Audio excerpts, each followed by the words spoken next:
इंदौर के देवी अहिल्या एयरपोर्ट से 13 मई को लापता हुई मेडिकल छात्रा पुरानी दिल्ली रेलवे स्टेशन पर मिल गई है। उसे जीआरपी पुलिस ने उसके परिवार वालों के सुपुर्द किया है। इंदौर के एरोड्रम थाने में उसके अपहरण का मामला दर्ज है, जिसके चलते उसे लेने के लिए इंदौर पुलिस का भी एक दल दिल्ली भेजा गया, जो जल्द ही उसे लेकर लौटेगा। अमूल्या के मिलने के बाद इंदौर पुलिस ने भी चैन की सांस ली है। डीआईजी राकेश गुप्ता के मुताबिक पूरी घटना में खुशी की बात यह है कि वह सुरक्षित मिल गई है। क्या है? देखिए, अभी स्वाति अमूल्या दिल्ली रेलवे स्टेशन, पुरानी दिल्ली रेलवे स्टेशन पर सकुशल मिली है। उन्हीं के एक परिवार, उन्हीं के एक करीबी रिश्तेदार के यहाँ गई हुई है। पुलिस पार्टी दिल्ली के लिए रवाना हो गई है और वो पूछताछ करके और किस तरह वो वहाँ पहुँची, ये सब चीज़ें पता करके यहाँ लेके आएंगे। अपहरण वगैरह हुआ? देखिए, अभी ये इनिशियल फेज पे जानकारी है। एक बड़ी अच्छी खबर बस ये है कि वो सकुशल मिल गई। राजस्थान से 2 साल पहले लापता हुए एक युवक की तलाश में अजमेर पुलिस इंदौर पहुंची। युवक की गुमशुदगी के पोस्टर लेकर घूम रहे जवानों ने उसके पोस्टर सार्वजनिक स्थलों पर भी लगाए। अजमेर जिले के नसीराबाद से सलमान उर्फ कालू नामक यह युवक 3 सितंबर 2011 से लापता है। नसीराबाद से इसकी तलाश में इंदौर आए सब इंस्पेक्टर लोकेंद्र राठौर के मुताबिक वह पंचर बनाने का काम करता था और अपने पिता से विवाद के चलते वह घर छोड़कर भाग गया। उसके पिता ने एक याचिका राजस्थान हाई कोर्ट में लगाई थी, जिसके बाद माननीय उच्च न्यायालय ने अजमेर जिले के आईजी को युवक की तलाश करने के लिए निर्देशित किया, जिसके बाद एक टीम का गठन किया गया जो इस युवक की तलाश में पूरे देश में घूम रही है। इसके चलते ही यह टीम इंदौर पहुंची है, जहां उन्होंने शहर के सभी अखबार और चैनल वालों से संपर्क साधा और उसकी गुमशुदगी की खबर दी। साथ ही उन्होंने इस युवक की गुमशुदगी के पोस्टर सार्वजनिक स्थानों पर भी लगाए हैं। घर से मिठाई लेने के बहाने निकला था, उसके बाद से वो गायब है। इंदौर में इस बच्चे के रिश्तेदार हैं, खाला है, अन्य और भी रिश्तेदार हैं। वर्तमान में गुमशुदा के पिताजी ने हैबिस कॉर्पस हाई कोर्ट में लगा रखी है और जांच श्रीमान आई साहब जिला अजमेर कर रहे हैं। श्रीमान आई साहब ने एक टीम गठित की है, जिस टीम में सब इंस्पेक्टर शंकर सिंह जी में ये टीमें केरल, कर्नाटक, इंदौर, जयपुर, बीकानेर, देश की सभी जगहों पर गई हुई हैं। हमें श्रीमान ने ये टास्क दिया है कि गुमशुदा के फोटो, खबर समाचार पत्रों में, टीवी चैनलों में, पंचर वाली दुकानों पर, ट्रांसपोर्ट नगर में ट्रांसपोर्ट वालों से, रेलवे स्टेशन, बस स्टैंड सभी जानकारी करें और गुमशुदा की तलाश करें। इंदौर में लोकायुक्त पुलिस ने एमपी हाउसिंग बोर्ड के क्लर्क को 13,000 रुपए की रिश्वत लेते रंगे हाथों गिरफ्तार किया है। नक्शा पास कराने और लीज के नवीनीकरण के लिए यह रिश्वत मांगी गई थी। यह रिश्वतखोर कर्मचारी पहले भी 25,000 रुपए ले चुका था। खास बात यह है कि शिकायत करने वाला रेलवे का रिटायर्ड कर्मचारी है। सरकारी दफ्तर में यदि कोई भी रिश्वत मांगे तो इसकी शिकायत लोकायुक्त को किए जाने के बोर्ड और दीवारों पर इबारत तो कई जगहों पर लिखे जाते हैं, लेकिन तस्वीरों में नजर आ रहे इस बुजुर्ग शख्स ज्वाला प्रसाद ने इस पर अमल भी किया। रिटायर्ड रेलवे कर्मचारी ने एमपी हाउसिंग बोर्ड के क्लर्क हेमराज कुमावत को 13,000 रुपए की रिश्वत लेते हुए लोकायुक्त के पुलिस के हाथों रंगे हाथों गिरफ्तार भी करवा दिया। ज्वाला प्रसाद ने कोर्ट के नजदीक एक साइन बोर्ड पर रिश्वत लेने की शिकायत लोकायुक्त पुलिस से करने की बात पड़ी थी। इसके बाद पहले ही 25,000 रुपए दे चुके ज्वाला प्रसाद ने लोकायुक्त पुलिस को गुप्त सूचना दी और फिर इसके बाद हेमराज कुमावत को लोकायुक्त पुलिस ने रिश्वत लेते हुए रंगे हाथों पकड़ लिया। इसको जो है तोड़ के F157 छोटी खजरानी, इसको तोड़ के नया बनाना था, तो उसके लिए मैं ऑफिस आया था। तो इन्होंने बोला कि तुम्हारा लीज रेंट बाकी है और कुछ बाकी है, तो पहले उसके पैसे भरो, उसके बाद में नक्शा पास करवाएंगे। तो उसके लिए पहले हमसे 25,000 ले लिए लीज रेंट वगैरह के नाम से, और उसके बाद में बोले कि नक्शा पास करवाना है, तो नक्शा लेने के लिए 13,000 रुपये और मांगे। तो 13,000 आज मैंने दिया और साहब के सामने। किसको शिकायत की थी? इस प्रकार की शिकायत की थी कि छोटी खजरानी में उसका मकान है, जो हाउसिंग बोर्ड के मकान है, वो जर्जर हो चुका है और उसका पुनर्निर्माण करने के लिए करीब 2 माह पूर्व उसने हाउसिंग बोर्ड कार्यालय में एक आवेदन पत्र प्रारूप में दिया था। उस समय उससे लीज रेंट के रूप में और आदि रसीदों के रूप में उससे 20,000 रुपये से अधिक की राशि प्राप्त कर ली गई थी और ये कहा गया था कि आपको टाइम लगेगा और हम इसकी आपको नक्शा पास कर देंगे, जिसके लिए वो लगातार चक्कर लगाता रहा और अंततः उससे 13,000 रुपये रिश्वत की मांग की गई कि नक्शा जब भी तुमको पास करके मिलेगा जो 13,000 रुपये दे देंगे। इस शिकायत के विजयनगर थाना क्षेत्र में एक महिला की संदिग्ध हालत में मौत हो गई। महिला के परिजनों ने महिला की हत्या की आशंका जताई है। फिलहाल पुलिस ने मामले में मर्ग कायम कर महिला के शव को पोस्टमार्टम के लिए एम्बा अस्पताल भिजवाया है। घटना विजयनगर थाना क्षेत्र के कृष्णबाग कॉलोनी की है। यहां रहने वाले प्रकाश चौहान और उनका बेटा गणेश रोज की तरह गुरुवार सुबह काम पर चले गए। घर पर प्रकाश की पत्नी शोभा अकेली थी। जब रात को प्रकाश और गणेश लौटे तो शोभा मृत हालत में पलंग पर पड़ी मिली। शोभा की लाश गद्दे में लिपटी हुई थी। महिला के पति प्रकाश ने हत्या की आशंका जताई है, क्योंकि महिला के कुछ गहने और घर का कुछ सामान गायब है। हमने ढूंढा, यहाँ पे घर मिले, यहाँ बाहर पूछा सबसे, किसी ने कुछ बताया नहीं। उसके बाद फिर मैं दुकान पे इधर गया, नहीं पूछा, देखा, फिर दोनों बाप बेटे घर में आए तो घर में आके देखा तो ऊपर बिस्तर पलंग के ऊपर पड़ी हुई थी और उसके ऊपर गद्दा डाला हुआ था। क्या लग रहा है आपको, किसी साक्ष्य क्या किसी को मारा किसी ने कि क्या? मारा है ना, गले में फांसी का फंदा था। और कुछ ले भी गए सामान? हाँ, ले गए, रकम ले गए। क्या क्या?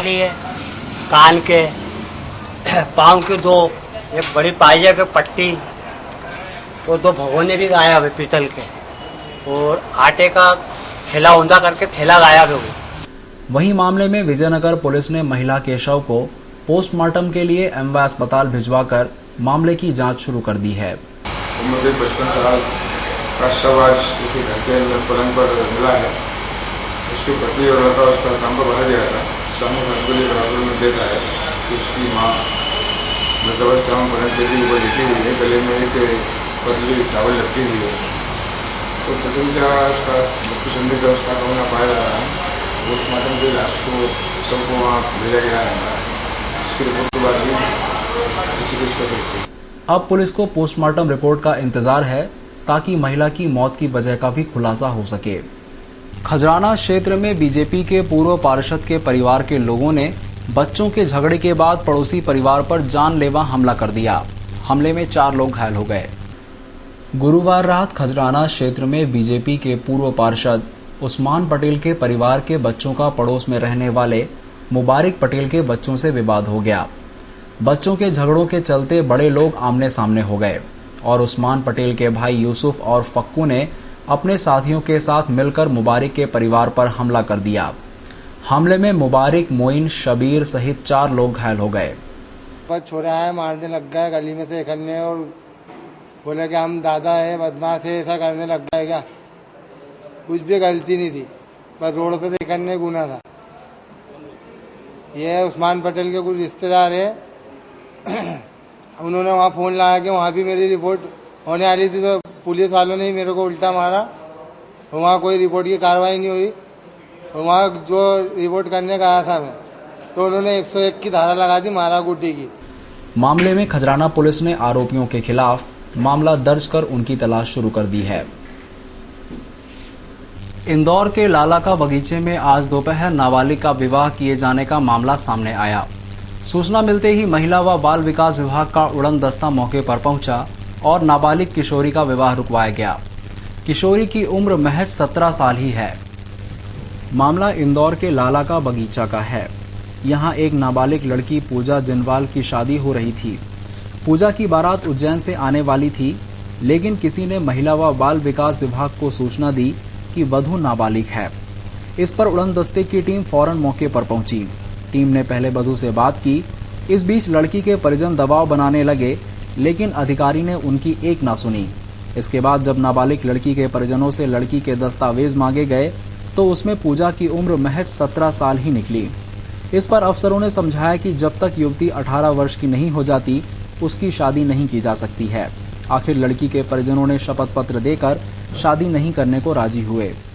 स्कूल की एक अंक सूची और उन्होंने हमें दी है। उस अंक सूची के आधार पर बालिका की उम्र 17 वर्ष हो रही है और आंगनवाड़ी का जो रिकॉर्ड देखा गया, जो किशोरी बालिकाओं को पूरक पोषण आहार दिया जाता है, उस पंजी को भी देखा गया तो उस ग्रोथ रजिस्टर में भी उस लड़की की उम्र 17 वर्ष हो रही है। अब आपत्ति यह है कि लड़की 17 की है या 18 की, इसके लिए हम सारे रिकॉर्ड तलाश कर रहे हैं। परिवार हम लोगों को कोई सहयोग नहीं कर रहा है क्योंकि वो सारे ओरिजिनल डॉक्यूमेंट हमें नहीं दे पा रहे हैं। सिर्फ उन्होंने हमें दिया है तो एक शासकीय स्कूल की एक अंक सूची ही दी है, इसके अलावा उन्होंने हमें कुछ चीज उपलब्ध नहीं कराई। जबकि बच्ची ने 10वीं भी पढ़ी है, 10वीं लड़की खुद बोल रही है कि मैंने 10वीं की परीक्षा दी है और 10वीं की अंक सूची, तो इसलिए हमने उसने जिस स्कूल से 10वीं की परीक्षा दी है उस स्कूल में भी हमने उसका रिकॉर्ड मंगाया है। जिस स्कूल शासकीय स्कूल का इन्होंने हमें अंक सूची दी। सीरियल किलर सरमन उर्फ बिच्छू शिवहरे को शुक्रवार को माननीय जज अवनींद्र कुमार सिंह ने डॉक्टर वर्षा और उसके सहायक की हत्या के मामले में दोहरे आजन्म कारावास की सजा सुनाई है। दोनों सजाएं अलग अलग चलेंगी। वहीं एक अन्य मामले में 10 साल की सजा सुनाई गई है। सीरियल किलर सरमन उर्फ बिच्छू शिवहरे को शुक्रवार को माननीय न्यायाधीश अवनींद्र कुमार सिंह ने स्कीम नंबर 114 में डॉक्टर वर्षा और उनके सहायक राम मौर्य की हत्या के मामले में अपना फैसला सुनाते हुए सरमन को दोहरा आजन्म कारावास की सजा दी। दोनों सजाएं अलग अलग चलेंगी। वहीं पाटनीपुरा क्षेत्र में आरोपी की गोली से घायल हुए जगदीश नामक युवक के मामले में 10 साल की सजा से नवाजा गया। इस मामले में सरकारी वकील ज्योति तोमर का कहना था, फरवरी 2010 की घटना है, शाम 6:30 बजे स्कीम नंबर 114 में डॉक्टर वर्षा वर्मा का क्लिनिक है, डेंटल क्लिनिक। उस पे उसके साथ में उनका कंपाउंडर भी था, राम मौर्य। शाम को 6:30 बजे दोनों की हत्या हो जाती है। इसमें से पुलिस आती है और इन्वेस्टिगेशन करती है और सरमन शिवहरे के खिलाफ चालान पेश करती है। 25 फरवरी को सेशन कमिट होकर हमारी कोर्ट में मामला आता है और उसमें ट्रायल चलती है और ट्रायल के दौरान कोर्ट ने उसमें पूरा दोषी पाया उसको हर बिंदुओं पर और आज आजीवन, डबल आजीवन की सजा दी है इसमें और 1500 रुपये अर्थदंड किया है। दोनों सजाएं अलग? दोनों सजा आजीवन, डबल आजीवन का मतलब है एक आजीवन उसको भुगता दी जाएगी, उसके बाद फिर दूसरी आजीवन शुरू होगी। अब आजीवन उसके चाल चलन पे होता है, सरकार के ऊपर रहता है कि उसको कितने दिन में वो कम करके और कितने दिन भुगताएं, पर एक साथ नहीं रहती है। अक्सर सजाएं जो होती हैं एक साथ भुगताई जाती है, लेकिन इसमें ऐसा ऑर्डर नहीं किया है। कोर्ट ने इस बारे में क्लियर किया है कि सजा दोनों साथ नहीं भुगताई जाएंगे, ऐसा उन्होंने कहीं कोई कमिट नहीं किया है। लेकिन फैसला सुनाते समय ये बोला है कि ये डबल आजीवन की सजा में देता हूँ। किस तरह का अपराध माना है इसको? गंभीर मामले में माना गया है। हालांकि ये मामला तो फांसी तक जाना चाहिए था, क्योंकि घटना के 1.5 साल बाद ये प्रकरण का खुलासा हो पाया था, इसलिए बहुत सारे बिंदु हमारे इसमें रह गए थे, नहीं तो ये मामला फांसी तक जाता। एक अन्य मामले में भी चोइथराम इंटरनेशनल स्कूल के प्रिंसिपल दिलीप वासु के घर का विवादित मामला महिला कांग्रेस प्रदेश अध्यक्ष अर्चना जायसवाल के हस्तक्षेप के बाद रोड से खत्म हो गया। वासु की पत्नी को घर में जाने की अनुमति दे दी गई। अपनी मासूम बेटी के साथ टीवी स्क्रीन पर नजर आ रही इस महिला का नाम लिमिसा है। लिमिसा ने 10 साल पहले दिलीप वासु से शादी की। दिलीप शहर के नामी स्कूल चोइथराम इंटरनेशनल स्कूल में प्रिंसिपल हैं। दिलीप और लिमिसा की एक 6 साल की बेटी भी है। शादी के 10 सालों तक सब ठीक ठाक चलता रहा, लेकिन 2 माह पहले कहानी में तब मोड़ आ गया जब दिलीप ने अपनी पत्नी और बेटी को मायके केरल गर्मियों की छुट्टी में भेजा। सिर्फ वेकेशन के लिए गया था, इधर 21 को गया था, अप्रैल 21 को। फिर मेरा हस्बैंड मेरे को 7 तारीख का टिकट उन्होंने किया था। हाँ। तो 6 तारीख को इसने फ़ोन करके मेरे को बोल रहे मैं 12 तारीख को आ जाएंगे, मुझे थोड़ा सा छुट्टी मिलेगा तो मैं उधर आ जाएंगे, हम लोग घूमने जाएंगे, ये वो करके इसने मेरे को ऐसे ही उल्टा सुल्टा बोल दे। तो मैंने बोला हाँ ठीक है। तो फिर बच्चे भी इतना एक्सपेक्ट कर रहे थे पापा आ रहे बोल के। फिर 12 तारीख को इन्होंने नहीं आया। 11 तारीख को मेरे को बोला मैं नहीं आ रहे। फिर इसके बाद उसने बोला 19 को मैंने टिकट बुक किया है और 19 का टिकट मुझे 16 को भेज के दिया और 18 को मैंने पूरा बैग पैक किया। तो 18 रात को मुझे एक मैसेज आया तो कल का टिकट मैंने कैंसिल किया, मंडे में आ रहा है, आई डोंट वांट यू, मुझे नहीं चाहिए, मैं डिवोर्स करना चाहते हैं। केरल जाने के बाद दिलीप वासु ने पत्नी लिमिसा के फोन उठाना बंद कर दिए। जब लिमिसा ने दूसरे नंबरों से फोन किया तो दिलीप ने 1-2 बार बात की, लेकिन बाद में फोन उठाना भी बंद कर दिया। अभी तो मेरा मतलब ये है कि वो 5 साल से एक लेडी के साथ उनका रिलेशन है, वो जो हम लोग कलकत्ता में था 5 साल पहले, तो उधर का स्कूल का एक ऑफिस स्टाफ था, एक लेडी, शी वॉज मैरिड और उसको 2 बच्चा है ऑलरेडी, उसके साथ उनका अफेयर हो गया है। करीब now she is 40-45 years old lady. हाँ, तो उसका बच्चा भी अभी 18 और 16 इयर्स का करीब होगा। उसके साथ रिलेशन है और वो रिलेशन वो लोग मैनेजमेंट ने पकड़ लिया, तो उनको इधर से भेज दिया था। I mean they told him, I mean school से लीव हो गया। आपने कभी उस चीज का विरोध करा है, उस कारण आपसे आज? हाँ, डेफिनेटली, क्योंकि ये चीज मेरे लिए, मेरा संस्कार में ये मुझे मतलब कभी उसी कारण वो आज आपसे हाँ। और इसके बाद उन्होंने बॉम्बे गया था। बॉम्बे में उसने क्या किया, उनका बीवी है बोल के वो लेडी को उसका अंदर रखा था। अब पति की तलाश में लिमिसा अपनी बेटी के साथ गुरुवार रात इंदौर पहुंची। लिमिसा जब चोइथराम स्कूल कैंपस में बने अपने घर पहुंची तो पति दिलीप घर पर ताला लगाकर भाग निकला और गार्ड को भी कह गया कि लिमिसा को अंदर मत जाने देना। तो मैं इधर एयरपोर्ट से आ रहे थे, तो मैं उनको फ़ोन किया था, तो तब उसने फ़ोन उठाया, तो उसने बोला मैं इंदौर में नहीं है, मैं इंदौर से बाहर, मैं बॉम्बे गया है, ऐसे बोला। तो फिर मैं बोला मैं इधर ही है, तुम आ जाओ, ऐसे करके।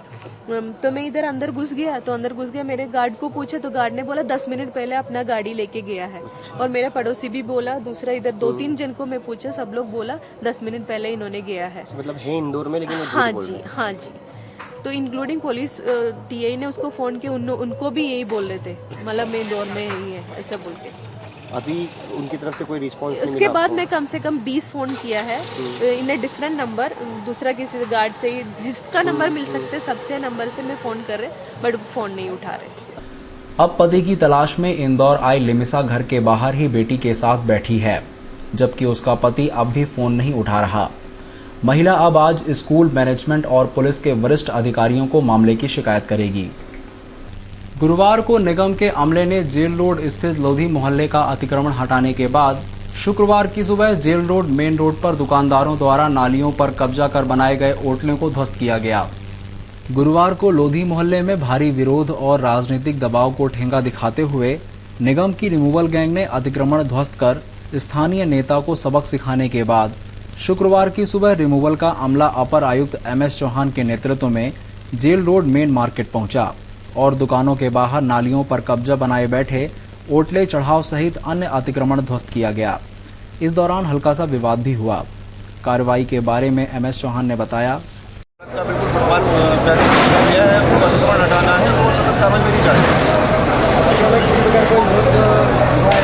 नहीं, विरोध नहीं हुआ है। ठीक है, कोई अगर हमारे जो व्यापारी बंधु अगर कुछ नियमों को समझना चाहते हैं, हम उनको प्रेम से समझाते हैं।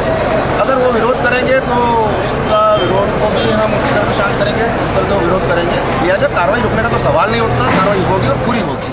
पुलिस के तमाम प्रयासों के बाद भी शहर में दुष्कर्म की घटनाएं रुकने का नाम नहीं ले रही। गुरुवार को फिर एक नाबालिग से दुष्कर्म की घटना सामने आई है, जिसमें एक केटरिंग संचालक ने एक नाबालिग को अपनी हवस का शिकार बनाया। पुलिस ने मामला दर्ज कर आरोपी को गिरफ्तार कर लिया है। मामला विजयनगर थाना क्षेत्र के पटेल नगर का है। यहां रहने वाली 17 वर्षीय एक नाबालिग लड़की पड़ोस में रहने वाले केटरिंग संचालक तरुण अग्रवाल के पास घासलेट लेने गई। तब आरोपी ने लड़की को अपनी हवस का शिकार बनाया। आरोपी है एक तरुण अग्रवाल, जिसने एक लड़की के साथ दुष्कर्म किया था। रिपोर्ट पर दुष्कर्म का अपराध पंजीकृत किया गया है। तरुण अग्रवाल को गिरफ्तार किया गया। बच्चे की कितनी उम्र होगी? लड़की उम्र 17 साल करीब है। मामले में पुलिस ने आरोपी के खिलाफ मामला दर्ज कर आरोपी को गिरफ्तार कर लिया है। गुरुवार देर रात एक चलती कार में अचानक आग लग गई। हादसे के वक्त कार में एक परिवार सवार था, जिसे लोगों ने बाहर निकाला।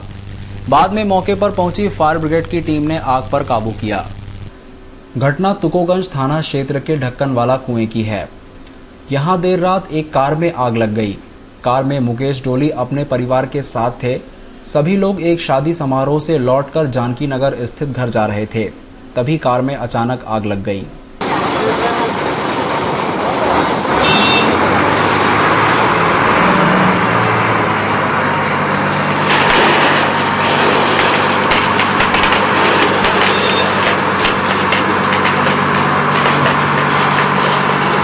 कार में बैठे लोगों को राहगीरों ने बाहर निकाला। बाद में मौके पर पहुंची फायर की टीम ने आग को काबू किया। एकदम से हल्की सी आग की एक लपट हुई और एकदम से उन्होंने गाड़ी रोका और सबसे पहले लेडीज उतरी और उसने यानी मदद के लिए पुकारा सबको और मेरी गाड़ी जस्ट पीछे ही थी। मैंने उसके आगे लगाया और उन्होंने बोला मदद करो तो और 2 जन और आ गए। हम लोगों ने फिर धूल उस पर खूब डाली। तो कितने लोग थे गाड़ी के अंदर? गाड़ी में करीबन 6-7 लोग थे, महिलाएं। हाँ तो अपन तो अंदाज से बता सकते। महिलाएं थी? हाँ महिलाएं पीछे सब बैठी हुई थी और एक जेंट्स भी था जो लाल कलर के टी शर्ट पहने हुए थे, वो भी थे। फिर हम लोगों ने आ रहे थे या जा रहे थे ये तो नहीं मालूम, पर वो गाड़ी एकदम से रुकी और उन्होंने मदद मांगी। फिर सब लोगों ने यानी 2-3 जन ने उस पर धूल डाली। जब नहीं बुझी तो फिर 100 नंबर और एक आगजनी की घटना में कोई जनहानि नहीं हुई। हालांकि घटना में कार पूरी तरह जल गई। शुक्रवार की सुबह कांग्रेस जनों ने नंदानगर सहकारी साख संस्था को भंग करने की मांग को लेकर चिमनबाग स्थित रजिस्ट्रार कार्यालय में प्रदर्शन कर ज्ञापन सौंपा। विधायक रमेश मेंदोला को सिगनी देवी कॉलेज घोटाले के मामले में आरोपी करार देने के बाद से कांग्रेसियों के हौसले बुलंद हो गए। इन्हीं बुलंद हौसलों के साथ शुक्रवार की सुबह सैकड़ों कांग्रेसियों ने चिमनबाग स्थित रजिस्ट्रार कार्यालय में जमकर प्रदर्शन किया। उत्साही कांग्रेसी रजिस्ट्रार के कमरे में घुस गए और वहां नारेबाजी करते हुए मांग की है कि नंदानगर सहकारी साख संस्था को भंग किया जाए।